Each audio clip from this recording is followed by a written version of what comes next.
Halo teman-teman, jumpa lagi di podcast bersama Ikatan Wajib Pajak Indonesia. Halo Pak Rinto, masih semangat hari ini Pak? Ya.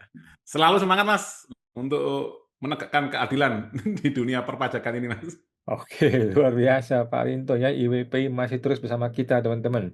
Kemarin sudah membahas kemunafikan part 1, sekarang kemunafikan part 2 nih. Dirjen Pajak munafik apa lagi nih Pak yang mau dibahas sama IWPI Pak? Masa munafik terus nih mau dibahas nih? Gimana nih Pak? Ya, ya, terima kasih Mas Awan. Ini i- terkait dengan kewenangan ini Mas Awan, bahwa Hmm. kita apabila ini Mas saat merespon SPHP Mas Awan ya, membuat tanggapan dari SPHP, itu kan Hmm. ada waktu Mas Awan. Hmm. 7 hari bisa diperpanjang 3 hari Mas Awan. Nah, Hmm. diperpanjang 3 hari ini kita harus ngemis-ngemis Mas Awan. Kita harus ngemis-ngemis padahal kita sebagai bos rakyat, gitu loh, Mas. Kita Hmm. harus mengirimkan surat untuk meminta Hmm. perpanjangan atas ini Mas, untuk Hmm. membuat tanggapan SPHP. Hmm. Nah, sementara nanti dari Dirjen Pajak, saat melakukan pemeriksaan pajak yang sudah diberi waktu sangat panjang, misalkan 6 bulan, untuk pemeriksaan lapangan dapat diperpanjang 2 bulan, itu Hmm. malah mereka seenaknya sendiri, Mas Awan, dalam misalkan mengirim surat perpanjangan pemeriksaan. Ini Hmm. saya searching dulu. Hmm.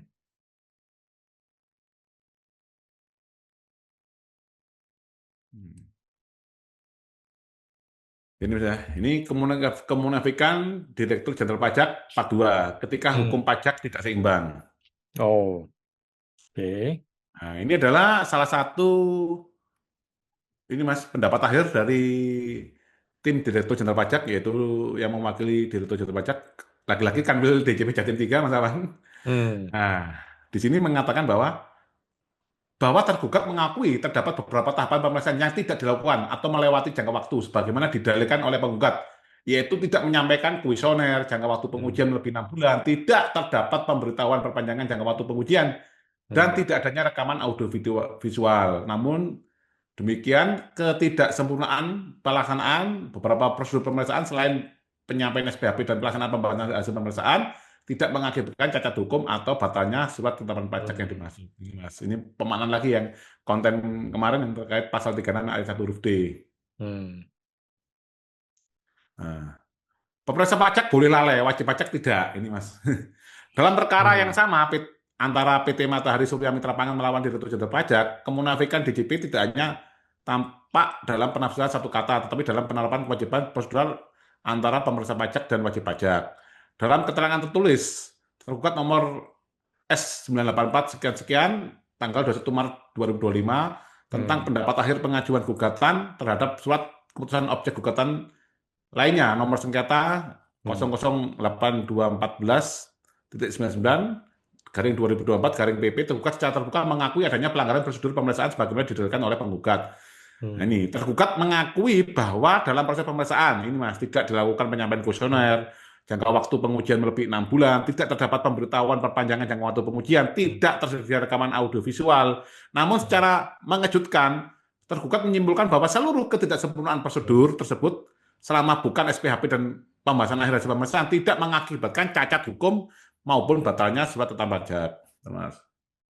Pemeriksa pajak boleh lalai, wajib pajak tidak, Mas. Salah satu pelanggaran yang diakui sendiri oleh tergugat adalah tidak adanya pemberitahuan tertulis perpanjangan jangka waktu pengujian pemeriksaan. Hmm. Padahal kewajiban ini diatur secara tegas dalam pasal 18 Hmm. PMK 17 tahun 2013 yang menyatakan Hmm. bahwa dalam hal dilakukan perpanjangan jangka waktu pengujian pemeriksaan lapangan atau pemeriksaan kantor, Hmm. kepala unit pelaksana pemeriksaan harus menyampaikan pemberitahuan perpanjangan jangka waktu pengujian Hmm. secara tertulis kepada wajib pajak. Hmm. Kata yang digunakan bukan dapat, melainkan harus. Artinya kewajiban ini imperatif, tidak bisa ditawar dan tidak boleh diabaikan. Hmm. Namun dalam prakteknya pelanggaran terhadap kewajiban ini oleh pemerintah pajak dianggap enteng, bahkan dinyatakan tidak berdampak hukum apapun terhadap keabsahan SKP. Hmm. Bandingkan pelakuan tersebut dengan apa yang dialami wajib pajak. Dalam pasal 42 ayat 2 PMK 17 tahun 2013, wajib pajak harus menyampaikan tanggapan tertulis atas SPHP dalam jangka waktu paling lama 7 hari kerja sejak SPHP diterima. Jika wajib pajak membutuhkan perpanjangan waktu, Pasal 42 ayat 3 PMK 17 tahun 2013 mengatur bahwa perpanjangan harus dimohonkan secara tertulis dan harus disampaikan sebelum jangka waktu berakhir dengan batas maksimal 3 hari kerja. Jadi sebelum berakhir 7 hari itu kita sudah harus mengirim surat permohonan perpanjangan nih Mas Awan. Dan itu aja Hmm. cuma 2-3 hari Mas perpanjangannya. Hmm. Artinya jelas tidak ada toleransi, tidak ada ruang diskresi, tidak ada alasan yang bisa dibenarkan atas dalih ketidaksempurnaan prosedur. Jika wajib pajak lalai 1 hari saja, Mas, tanpa Hmm. menyampaikan permohonan perpanjangan secara tertulis, konsekuensinya langsung dan nyata. Wajib pajak dianggap tidak menyampaikan tanggapan SPHP dan lagi-lagi wajib pajak dianggap menyetujui seluruh hasil pemeriksaan. Hmm. Dalam kondisi tersebut, Direktur Jenderal Pajak dengan mudah menggunakan ketentuan pasal 44 ayat 6, pasal 46 ayat 1, dan pasal 58 ayat 5, huruf C PMK 17 tahun 2013 untuk menyatakan bahwa wajib pajak dianggap menyetujui hasil pemeriksaan penerbit sehingga penerbitan SKPKP menjadi sah dan sesuai hukum. Satu kesalahan prosedur kecil wajib pajak langsung berujung pada utang pajak, sanksi, dan proses hukum yang panjang dan sangat ribet.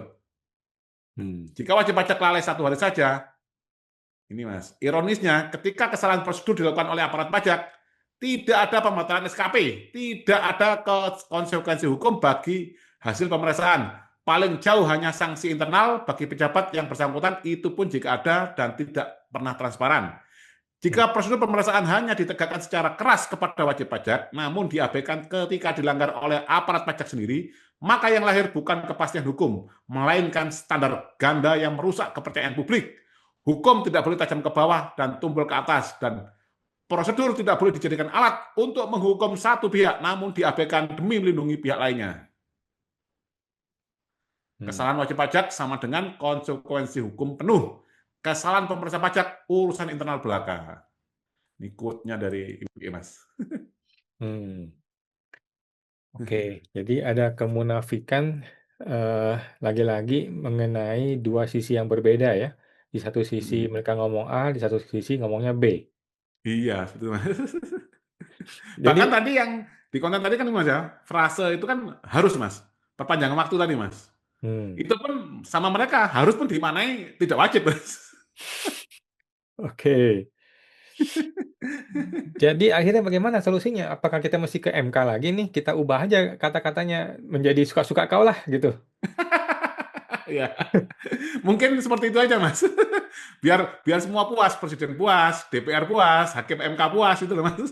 Iya. Jadi kata dapat diganti aja menjadi suka-suka kau aja lah Jadi gitu ya. ini penting saya tekankan Mas Awan.